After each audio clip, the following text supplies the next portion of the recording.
तेजस्वी, सूर्य में तेजस्विता, कष्टदेवहितम पुरुषता, मेरे जितनी ज्ञान, तेजस्विता, बल, बुद्धि, साहस, ताकत, पौरुष, यौवनता, सौंदर्यता, सूर्य के समान कोई सौंदर्य नहीं, सूर्य के समान तेजस्वी नहीं, सूर्य के समान एकदम प्रचंड नहीं, सूर्य के समान ज्ञानवान नहीं, सूर्य के ऐसा कोई देवता नहीं, सूर्य के समान प्रत्यक्ष देवता नहीं। बाकी देवता दिखाई दे या नहीं दे, या देवता तो प्रत्यक्ष आपको रोज दिखाई देता ही है। और उसकी पूरी तेजस्विता को धारण करने, उस धारण करने के लिए कुछ एक्टिविटी है, उस एक्टिविटी को मंत्र कहते हैं।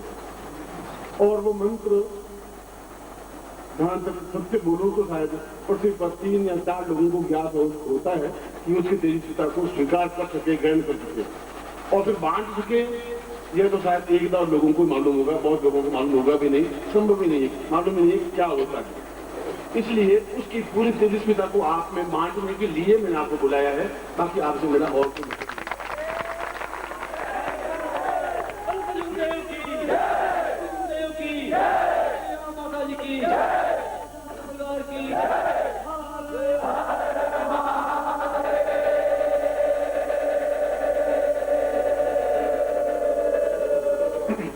हम इसको ग्रहण कहते हैं और ग्रहण का अर्थ होता है स्वीकार करना। आप भोजन ग्रहण करिए, हम कहते हैं आप जल ग्रहण करिए।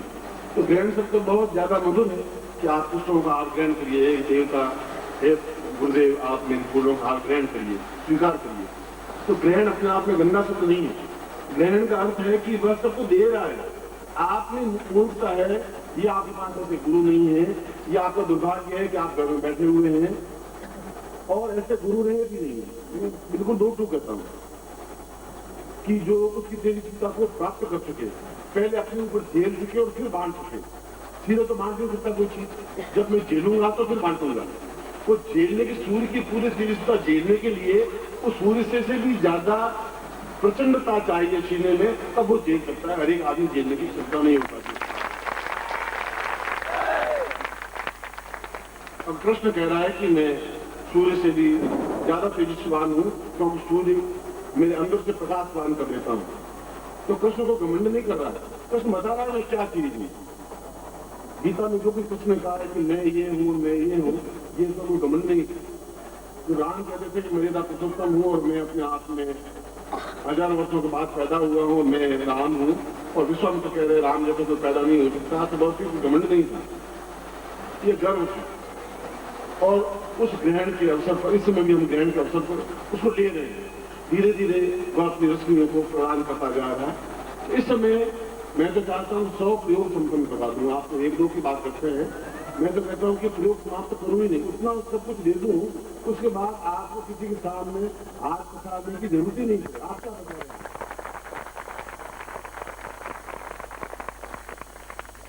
और सबसे ज्यादा दुख अगर मुझे तब होता है कि मेरा शिष्य जब हाथ पसारता है रोग मुक्ति के लिए या धन के लिए, तब मन में वेदना होती है कि तुम कैसा गुरु है, फिर तुम गुरु क्यों बने। गुरु बनेंगे तो फिर शिष्य को अपने आप में अद्भुत अद्वितीय बना दीजिए। ऐसा बनाइए कि लोग देखें कि ये कोई चीज है। आप गुरु से कह सके कि मैं कुछ हूँ, पर्सनलिटी हूँ, मैं अपने आप में नहीं हूँ, ये चीज बनने की क्षमता प्रत्येक में प्राप्त नहीं हो पाती।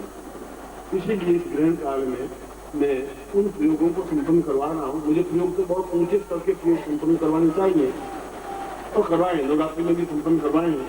और देखा होगा कि मैंने अधिकतर सिद्धाश्रम से संबंधित प्रयोग संपन्न करवाए। एक प्रयोग को पहले भी करवाया, उसके बाद फिर करवाया, चौथी बार भी करवाया, 5वीं बार भी करवाया। मैं कुर्ते को तब तक धोता रहूंगा तो बिल्कुल सफेद जख्मी हो जाएगा।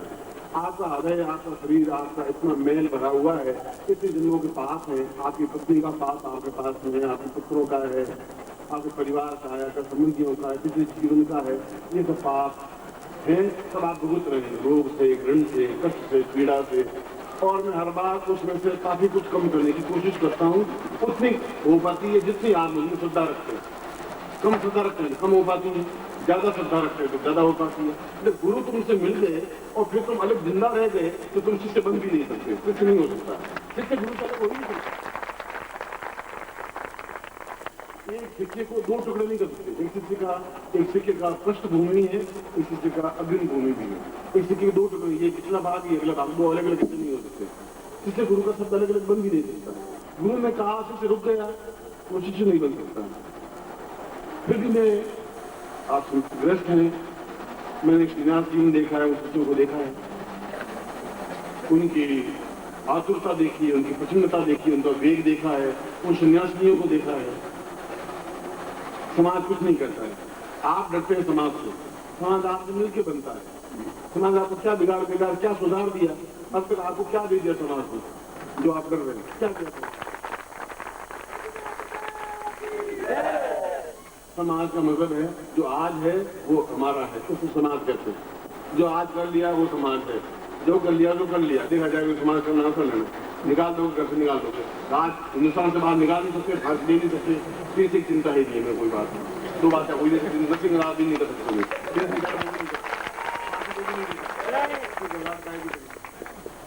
प्रचुरता रखिए, वेग रखिए, हिम्मत हौसला रखिए, और जहाँ हो वहां मत रहिए तो फिर ऊंचाई पर रहिए। समाज का मतलब यही है। तुम डरते हो समाज क्या कहेगा, वो क्या कहेगा, वो क्या कहेगा। पत्नी पुत्र मिलकर समाज नहीं बनता है। ये एक परिभाषा बना दी है, ये समाज से समाज कहते हैं। समाज का मतलब है आप क्या है, आज आप क्या है, आज आप जो कुछ है वह समाज है। बस जब आज है तो कल भी वापस आज ही बन जाएगा। आज जिसको हम कल कहते हैं तो कल फिर आज बन जाएगा। इससे आज खत्म होता ही नहीं है। पिछला जीवन खत्म हो सकता है, आज जो शब्द है वो खत्म नहीं हो सकता। तो जो कल सुबह सूर्य उगेगा फिर आज का दिन बहुत अच्छा है, फिर आज बन जाएगा। परसों का सूर्य उगेगा फिर आज बन जाएगा। इस ग्रहण काल में उन प्रयोगों को संपन्न करवा देता हूँ, और ये सारे प्रयोग कैसे में संग्रहित हैं।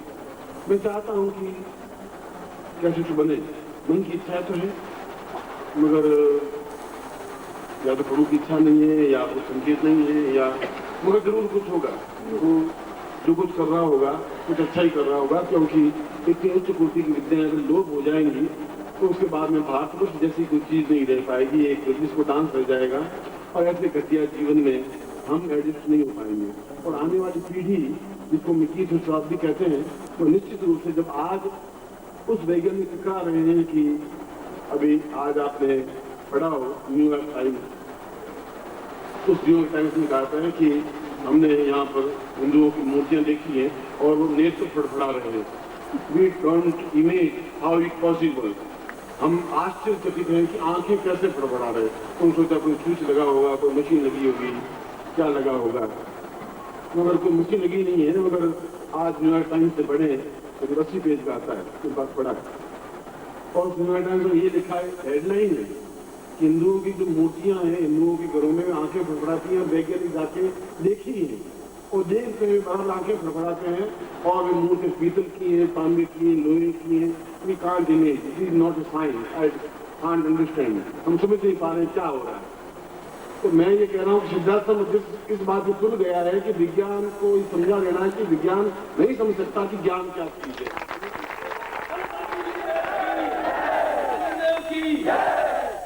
अगले 4 साल नहीं करना है। मैंने पत्रिका में चाहता है कि इस तारीख को सारी मूर्तियों के कद बढ़ेंगे। जो मूर्ति 1 फुट की वो 1.5 फुट की बनेगी, मंदिरों में मूर्तियां वो बढ़ेंगी। पत्रिका में चाहता है आप उस बात को देखो।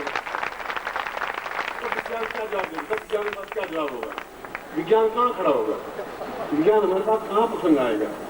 उस समय जब 20 शताब्दी में तुम सबसे आगे की प्रसंग में खड़े रहोगे, क्योंकि तुम्हारे पास ज्ञान होगा। इसलिए मैं तुम्हें तैयार कर रहा हूँ।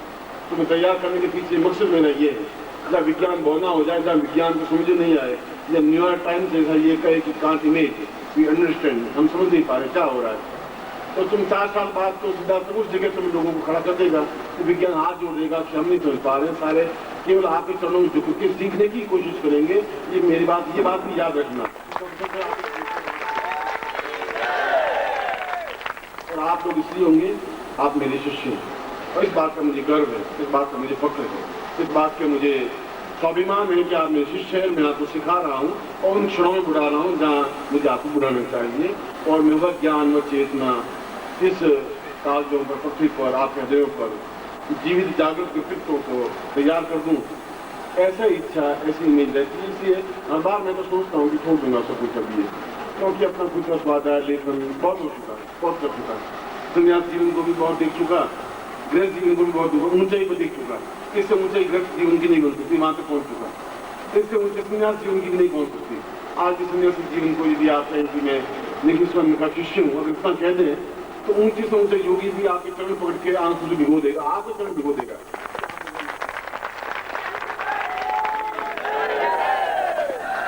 आप इस चीज को नहीं समझ पा रहे हैं। आप इसलिए नहीं समझ पा रहे हैं कि आप अपने आप को समझ नहीं पा रहे हैं, इसलिए उस चीज को नहीं समझ पा रहे हैं। हिमालय कभी गए नहीं, कभी आपने हिमाचल को देखा नहीं, उस जगह गए नहीं, ऐसे ऋषि मुनियों से आपकी भेंट हुई नहीं। भेंट हुई मक्कानों से, धोखेबाजों से, ढोंगियों से, मूर्खों से, पंडों से, पुरोहितों से। और वो तो गौदान आपका 100 रुपये में करवा देते हैं, उसको तो मैं 1 रुपये में 5 गौदान भी करवा सकते हैं, वो तो कुछ भी कर सकते हैं, तो मेंढ की पकड़ के भी ग्रुप बना सकते हैं। वो तो महान योगी हैं, उनकी तो मैं तुलना कर नहीं सकता। मगर ये जो अभी जो मैं करा रहा हूँ, तो समय कम है, ये प्रवचन तो ये प्रवचन कैसेट में आपको मिलेगा, और भी कैसेटें हैं, ये आपका जरूर है। इसलिए कोई मेरी कैसेट है, मुझे तो कुछ जरूरत है ही नहीं। मैं तो यूँ भी जब निश्चय ये किया है कि मुझे केवल अगला क्या जीवन किस प्रकार से बिताना, आप देखते रहेंगे। मुझे ऐसा भौतिकता की न पहले कोई इच्छा थी, न मध्यकाल में, न आज इच्छा है। न ड्राइंग रूम में कोई अच्छा लगता है, न कोई कूलर में एसी में अच्छा लगता है। चट्टान पे आज मुझे सुला दे तो शायद ज़्यादा गहरी नींद आ पाएगी, और आपको यहाँ पर आराम से बैठे हैं। मैंने जो ज्ञान प्राप्त किया है वह तो कैसे प्राप्त किया है मैं जानता हूँ, मगर मुझे इस बात का गौरव है। और मैं क्या हूँ इस बात का भी आज आपको मालूम नहीं पड़ेगा भी नहीं, क्योंकि मोह और ब्रह्म दोनों में डिफरेंस है। जब माया आ जाएगी वहां ब्रह्म को पहचान नहीं पाओगे आप। जब कृष्ण अर्जुन समझ नहीं पाया कृष्ण को, कृष्ण चिल्लाता रहा तुम नहीं समझ पा रहे हो, मैं कौन, तुम्हारा साथी नहीं हूँ, तुम मूर्ख हो, तुम्हारा घोड़े चलाने वाला मैं नहीं हूँ, मैं तुम्हारा मित्र भी नहीं हूँ। मगर वो अर्जुन समझता नहीं, जब मैं तुम्हारे साथ खेला हूँ, बच्चे गिल्ली डंडा खेला हूँ, तो मेरे साथ रहा है, ग्वाड़ा रहा है, गोप के साथ प्रेम किया, मैं समझता हूँ, जानता हूँ। तो तुम नहीं समझ रहे, तुमने केवल माया का आवरण मेरा देखा है, मैं ब्रह्मत्व रूप तुमने देखा नहीं। वो ओरिजिनल की मेरी वो है, ये तो केवल एक आवरण है, इसलिए कि लोग मेरे पीछे एकदम से गिरे नहीं। पूरे गीता का सार यही है। और जब 11 विराट रूप देखा तो अर्जुन को समझ में आया कि मैं कितना पागलता की इतने महापुरुष जगतवंदे गुरु को मैं केवल साथ ही समझ बैठा। आप आज मुझे नहीं समझ पाएंगे, मगर मेरा शरीर छूटने के 50 साल बाद जब 1000 मंदिर बन जाएंगे, पूजा जी आरती करने लग जाएंगे, घंटे घड़ियाल बजाने लग जाएंगे, तब आप बताएंगे कि वो व्यक्ति जीवित था, हमारे साथ में था, हम उनके साथ जीवन व्यतीत नहीं कर पाए, क्षण नहीं बिता पाए, तो पछताने का अलावा आपके पास उसमें कुछ नहीं रह पाएगा। कुछ की बात नहीं, जो कुछ है जीवन है, मैं तो केवल कृष्ण। ओम परम तत्वाय नारायणाय गुरुभ्यो नमः।